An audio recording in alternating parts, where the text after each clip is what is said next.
Back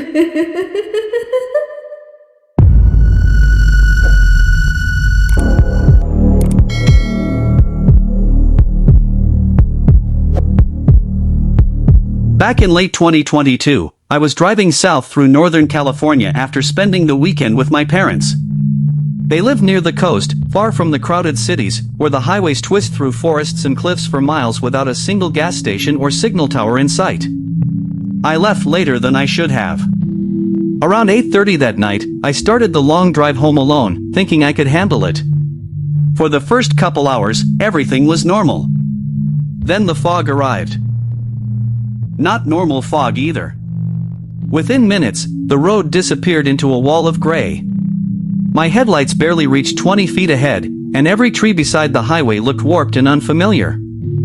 I slowed down hard, gripping the steering wheel with both hands. That's when I noticed someone standing beside the road. At first, I thought it was a broken-down traveler. A tall man wearing dark clothes, perfectly still near the shoulder. But something about him felt wrong. He wasn't waving for help or trying to flag me down. He simply stood there, staring straight ahead like he'd been waiting. As I drove past, he never moved. 10 minutes later, I saw him again. Same height. Same clothes. Same posture. Only this time, he stood on the opposite side of the highway. A cold wave hit my chest instantly. There was no way he could have gotten ahead of me. I hadn't passed another vehicle for nearly half an hour. When I glanced at him again, his head suddenly turned toward me. I slammed my foot on the gas. The fog thickened even more after that. I could barely see the center line anymore, and my heartbeat was pounding so hard I could hear it over the engine. Then my headlights revealed another figure directly in the middle of the road. And this one wasn't moving. I stopped the car completely. The person wore a hood that covered their face, but I somehow knew it was connected to the man from before. I flashed my high beam several times, hoping they'd step aside. Nothing. Then I checked my rearview mirror. Someone else was walking toward my car from behind. And that's when true panic finally set in. What happened seconds later left damage on my car that still can't be explained to this day. The second I saw that figure approaching from behind my car, survival instincts took over. I threw the car into drive and jerked the wheel hard to the left, trying to squeeze around the hooded person blocking the road. My tires skidded slightly on the wet pavement as I crossed into the opposite lane. The figure never moved. I sped past them, and for one brief second, my headlights illuminated part of their face beneath the hood. I wish they hadn't. The skin looked pale and stretched tight, almost unnatural, and the eyes reflected light in a way human eyes shouldn't. Before I could fully process it, something slammed violently into the back of my car. The impact was massive. My entire vehicle jolted sideways, metal screeching loudly through the fog. I nearly lost control and thought another car had rear-ended me at full speed. But when I looked into the mirror, there was nothing there. No headlights. No vehicle. No people. Just endless gray fog swallowing the road behind me. At that point, logic completely left my mind. I drove as fast as I safely could, desperate to escape whatever nightmare I'd stumbled into. Eventually, the fog began to thin, and distant highway lights finally appeared ahead. The moment I reached a more populated stretch of road, the tension in my body eased slightly. My brain started trying to rationalize everything. Maybe exhaustion caused hallucinations. Maybe the isolation, darkness, and fog distorted my senses. After nearly 4 hours of driving, maybe my mind simply snapped for a moment. That explanation comforted me until I got home. When I parked and stepped out, I walked to the rear of my car and froze. The back bumper was crushed inward with a deep dent stretching across almost the entire width. Pieces of plastic hung loose near the taillight, and fresh scrape marks covered the metal. Something absolutely hit me out there. But there was no paint transfer, no debris, nothing that suggested another vehicle caused it. I reported the incident days later, though I already knew nobody would believe the full story. Over time, I convinced myself I must have clipped a guardrail while panicking in the fog. Still, one detail has never sat right with me. I can explain the crash. I can almost explain the figures. But I still can't explain how the man standing beside the road somehow appeared miles ahead of me, twice. And sometimes late at night, I wonder if whatever I saw in that fog was never human to begin with. The end. Last spring, during college break, I went back to my hometown for a week. It's one of those quiet suburban places where absolutely nothing happens. Most of my old friends were either busy or out of town, so I spent most days trying not to lose my mind from boredom. To stay occupied, I started running again. There was an old trail loop near my neighborhood that I used constantly back in high school cross-country. I knew every turn, every hill, every tree along that path. The full loop was exactly 3 miles. One evening around 5 p.m., I decided to run it again. The second I stepped outside, I noticed the fog. It wasn't normal fog either. It looked unnaturally dense, almost fake, like the world had been covered by a gray blanket. Even houses across the street faded into haze.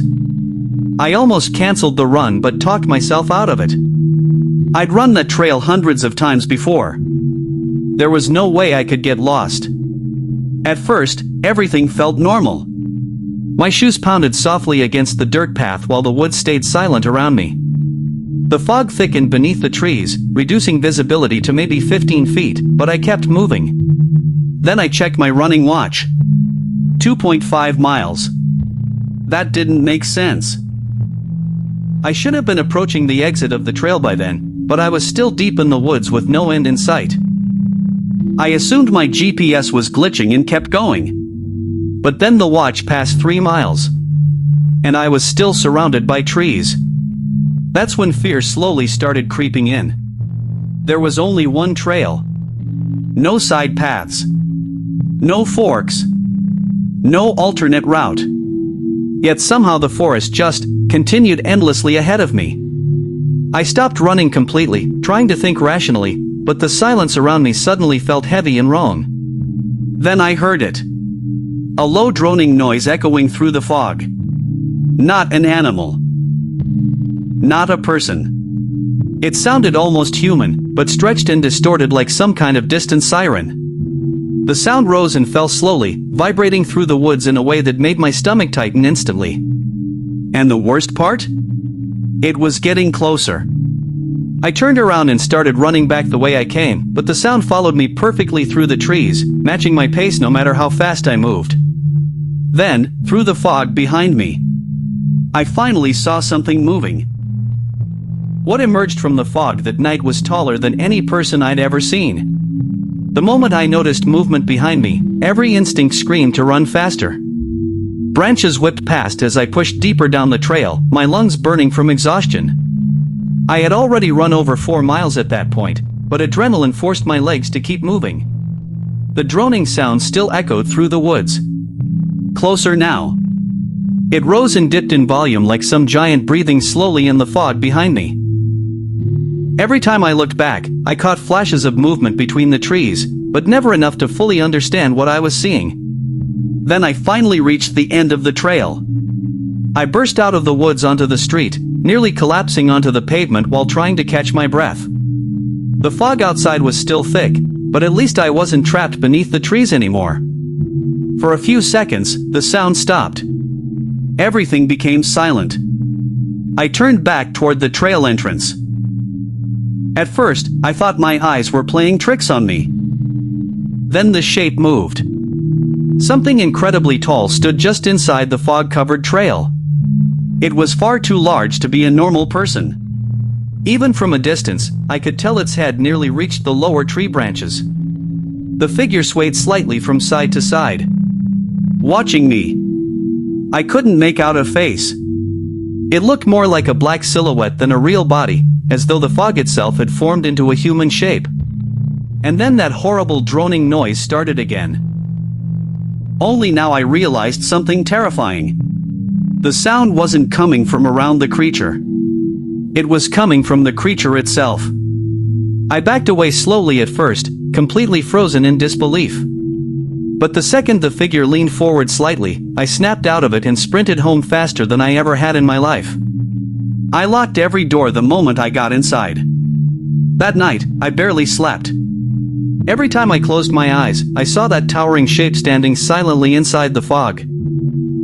The next morning, I told my parents everything. They tried convincing me it was probably just some tall person trying to scare runners on the trail. But I know what I saw.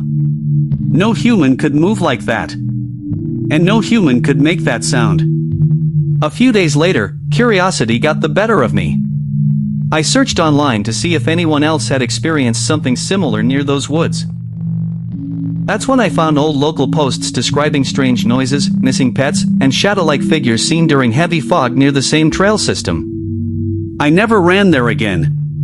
And to this day, whenever fog rolls in at night, I still hear the droning sound in the back of my mind. The end. About 6 years ago, my friend Edwin and I finally planned a kayaking trip we'd talked about for years. We headed to a massive coastal bay in Washington known for quiet waters, oyster farms, and heavy morning fog. We were both experienced kayakers, so bad weather didn't scare us much. That morning, though, the fog felt different. The second we launched onto the water, visibility dropped to almost nothing. We could barely see 40 feet ahead, but we stayed calm. We had GPS, compasses, and enough experience to handle rough conditions. For the first hour, everything seemed fine. Then we heard rowing. Not paddling. Actual wooden oars cutting through water somewhere nearby. At first, I assumed another boater was out there in the fog with us. But after several minutes, the sound never got closer or farther away. It stayed perfectly beside us, hidden somewhere in the gray mist. Edwin called out, asking if someone was there. No answer. The rowing continued. Slow. Steady. Almost rhythmic. Eventually, the sound became impossible to ignore. No matter which direction we paddled, the unseen boat matched our movement exactly. Then the fog briefly thinned. For only a second, I saw it. A small wooden rowboat drifting through the haze. Someone sat inside holding the oars, but I couldn't make out their face before the fog swallowed them again. That single glimpse filled me with dread instantly. We decided to head back toward shore immediately, but navigating through the fog became harder than expected. The strange rowing sound followed us the entire way. Then suddenly, it stopped. At the exact same moment, the fog began lifting enough for us to finally see the bay clearly.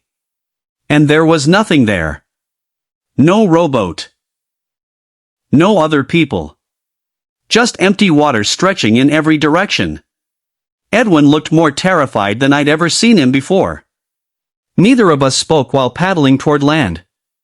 Once we reached the shore, I jumped into the freezing shallow water, relieved to finally stand on solid ground again.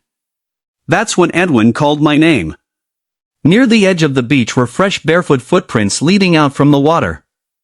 The prints walked along the shoreline, directly toward the exact place we had landed. And then they disappeared into the trees. When we followed those footprints down the beach, we discovered something that made us abandon our kayaks and flee the bay entirely. For several seconds, Edwin and I just stared at the footprints in silence. They were fresh. Water still filled the impressions in the sand, meaning whoever made them had only recently stepped onto shore. The prints came straight out of the ocean, traveled along the beach toward our landing spot, then turned sharply toward the nearby woods. Something about them felt deeply wrong. Maybe it was the fact that we hadn't seen another person all morning. Or maybe it was because those footprints seemed to appear exactly where we landed, almost as if whoever made them had been waiting for us. Edwin wanted to leave immediately. Honestly, part of me did too. But curiosity got the better of me. I told him I wanted to follow the prints backward along the shoreline to see where they started. He looked at me like I'd completely lost my mind, but after arguing for a minute, he reluctantly followed. The fog had mostly lifted by then, though a gray haze still lingered over the water. We walked along the wet sand for several minutes, carefully tracing the trail of footprints. Then we saw it. A small wooden rowboat rested half-pulled onto the shore ahead of us. The dark wood looked old and waterlogged, almost black from years of exposure. 2 wooden oars sat neatly inside. The second I saw it, my stomach dropped. It was the same boat. I knew it instantly. Same size. Same shape. Same dark outline I glimpsed through the fog earlier on the water. But there was no one inside. The wet footprints led directly away from the boat and disappeared into the forest behind the beach. I started walking toward it slowly, unable to stop myself. Part of me wanted answers. I needed to know who had been following us out there. Then Edwin grabbed my arm hard. I'll never forget the look on his face. He wasn't curious anymore. He was terrified. He told me we were leaving immediately, and this time there was something in his voice that made me listen. Whatever confidence we'd had earlier was completely gone. We ran back toward the kayaks without another word. As we shoved them into the water, I glanced once toward the tree line. For a split second, I thought I saw someone standing motionless between the trees near the rowboat. Watching us. We paddled away from that shore faster than we ever had before. And even after 6 years, neither of us has gone back there. Sometimes I still think about that morning and try to explain it logically. Maybe someone was playing an elaborate prank. Maybe the fog distorted our sense of direction. But one thing still makes no sense. Whoever was rowing that boat somehow reached shore before us, without ever passing us on the water. And to this